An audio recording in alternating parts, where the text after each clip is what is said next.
ಏನು 28 ಜನರ ಒಂದು ಬಲಿದಾನ ಆಗಿತ್ತು. ಉಗ್ರಗಾಮಿಗಳ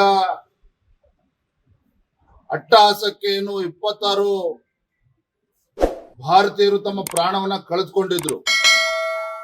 ತದನಂತರದಲ್ಲಿ ಇಡೀ ದೇಶದಲ್ಲಿ ಆಕ್ರೋಶ ವ್ಯಕ್ತ ಆಗಿತ್ತು. ಪ್ರತಿಯೊಬ್ಬ ಭಾರತೀಯನಿಗೂ ಕೂಡ ಅನ್ನಿಸ್ತಾ ಇತ್ತು, ಅಭಿಪ್ರಾಯವನ್ನು ನೀಡ್ತಾ ಇದ್ರು, ಈ ಘಟನೆ ಆದ ನಂತರದಲ್ಲಿ ಒಂದು ಪ್ರತೀಕಾರವನ್ನ ತೆಗೆದುಕೊಳ್ಬೇಕು, ಉಗ್ರಗಾಮಿಗಳ ಸಂಘಟನೆಗಳ ವಿರುದ್ಧ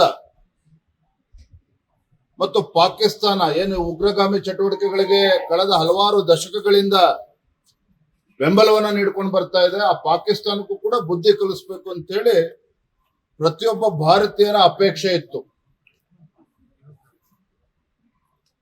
ಅದಕ್ಕೆ ಪೂರಕವಾಗಿ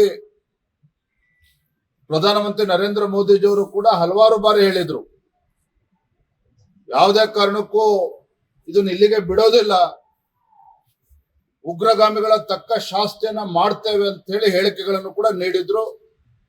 ನಿನ್ನೆ ಮಧ್ಯರಾತ್ರಿ ಪಾಕಿಸ್ತಾನ ಮತ್ತು ಪಾಕಿಸ್ತಾನ ಆಕ್ಯುಪೈಡ್ ಕಾಶ್ಮೀರ್ನಲ್ಲಿ, ಪಾಕಿಸ್ತಾನದಲ್ಲಿ 4 ಕಡೆ, ಪಾಕಿಸ್ತಾನ ಆಕ್ಯುಪೈಡ್ ಕಾಶ್ಮೀರಲ್ಲಿ ಎಲ್ಲೆಲ್ಲಿ ಉಗ್ರಗಾಮಿಗಳ ಅಡುಗು ತಾಣಗಳಿತ್ತು ಅಲ್ಲಿ ಈಗಾಗಲೇ ಕಾರ್ಯಾಚರಣೆ ಪ್ರಾರಂಭ ಆಗಿರ್ತಕ್ಕಂಥ ತಾವೆಲ್ಲರೂ ನೋಡ್ತಾ ಇದ್ದಾರೆ. ಪ್ರತಿಯೊಬ್ಬ ಭಾರತೀಯನೂ ಕೂಡ ಹೆಮ್ಮೆ ಪಡ್ತಾ ಇದ್ದಾರೆ, ಸಂತೋಷ ಪಡ್ತಾ ಇದ್ದಾರೆ. ಈ ಸಂದರ್ಭದಲ್ಲಿ ನಾವು ಪ್ರತಿಯೊಬ್ಬ ಭಾರತೀಯರು ಸಹ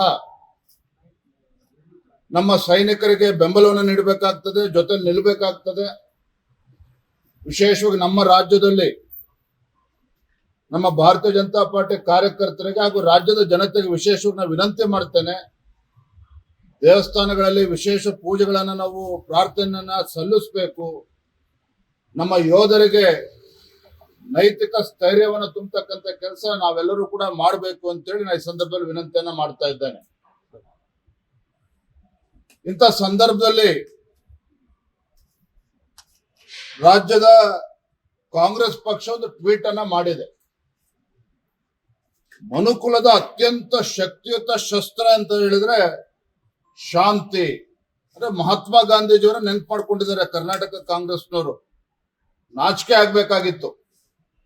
ನಾನು ಇವತ್ತು ತಮ್ಮ ಮೂಲಕ ಮಾನ್ಯ ಸಿದ್ದರಾಮಯ್ಯನವ್ರಿಗೆ, ಡಿ.ಕೆ. ಶಿವಕುಮಾರ್ ಅವ್ರಿಗೆ, ರಾಹುಲ್ ಗಾಂಧಿ ಅವ್ರಿಗೂ ಕೂಡ ನಾನು ಪ್ರಶ್ನೆ ಮಾಡೋದಕ್ಕೆ ಇಚ್ಛೆ ಪಡ್ತೇನೆ. ತಮ್ಮ ನಿಲುವನ್ನ ಸ್ಪಷ್ಟಪಡಿಸಬೇಕು. ಇವತ್ತು ರಾಜ್ಯ ಕಾಂಗ್ರೆಸ್ ನಾಯಕರು ಯಾವ ರೀತಿ ಟ್ವೀಟ್ ಅನ್ನು ಮಾಡಿದ್ದಾರೆ, ಇದಕ್ಕೆ ಸ್ಪಷ್ಟನೆಯನ್ನ ನೀಡಬೇಕಾಗ್ತದೆ. ಇವತ್ತು ಕಾಂಗ್ರೆಸ್ನವರು ಉಗ್ರವಾದಿಗಳ ಪರವಾಗಿದ್ದಾರಾ ಅಥವಾ ಭಾರತದ ಪರವಾಗಿದ್ದಾರಾ, ಪಾಕಿಸ್ತಾನದ ಪರವಾಗಿದ್ದಾರಾ ಅನ್ನೋದನ್ನು ಸ್ಪಷ್ಟಪಡಿಸಬೇಕಾಗ್ತದೆ. ಈ ರೀತಿ ಇಂಥ ಸಂದರ್ಭದಲ್ಲಿ ಈ ರೀತಿ ಕಾಂಗ್ರೆಸ್ ಪಕ್ಷ ಈ ರೀತಿ ಹೇಳಿಕೆಗಳನ್ನ ಕೊಡ್ತಕ್ಕಂಥದ್ದು ಶೋಭೆ ತರ್ತಕ್ಕಂಥದ್ದಲ್ಲ. ತತ್ಕ್ಷಣ ಈ ದೇಶದ ಜನರ ಕ್ಷಮೆನ ಯಾಚಿಸಬೇಕು ಅಂತೇಳಿ ನಾನು ಈ ಸಂದರ್ಭದಲ್ಲಿ ಆಗ್ರಹವನ್ನು ನಾನು ಮಾಡ್ತಾ ಇದ್ದೇನೆ. ಭಾರತೀಯ ಜನತಾ ಪಾರ್ಟಿ ಇಂದಿನಿಂದ ಕೊನೆ ಹಂತದ ಜನಾಕ್ರೋಶ ಯಾತ್ರೆಯನ್ನು ಪ್ರಾರಂಭ ಮಾಡಿದ್ದೀವಿ. ಇವತ್ತು ಕೋಲಾರ, ನಾಳೆ ತುಮಕೂರು, ಚಿತ್ರದುರ್ಗ ಈ ರೀತಿ ನಾವು ಪ್ರವಾಸವನ್ನು ಈಗಾಗಲೇ ಘೋಷಣೆ ಮಾಡಿದ್ವಿ. ಆದ್ರೆ ಇಂಥ ಸಂದರ್ಭದಲ್ಲಿ ಭಾರತ ಮತ್ತು ಪಾಕಿಸ್ತಾನ ನಡುವೆ ಒಂದು ರೀತಿ ಯುದ್ಧ ಪ್ರಾರಂಭ ಆಗಿರ್ತಕ್ಕಂಥ ಸಂದರ್ಭದಲ್ಲಿ ಪ್ರತಿಯೊಬ್ಬ ಭಾರತೀಯರು ಕೂಡ ನಾವು ಒಂದಾಗಿರ್ಬೇಕು. ಮತ್ತೆ ರಾಜಕೀಯ ಪಕ್ಷಗಳು ಸಹ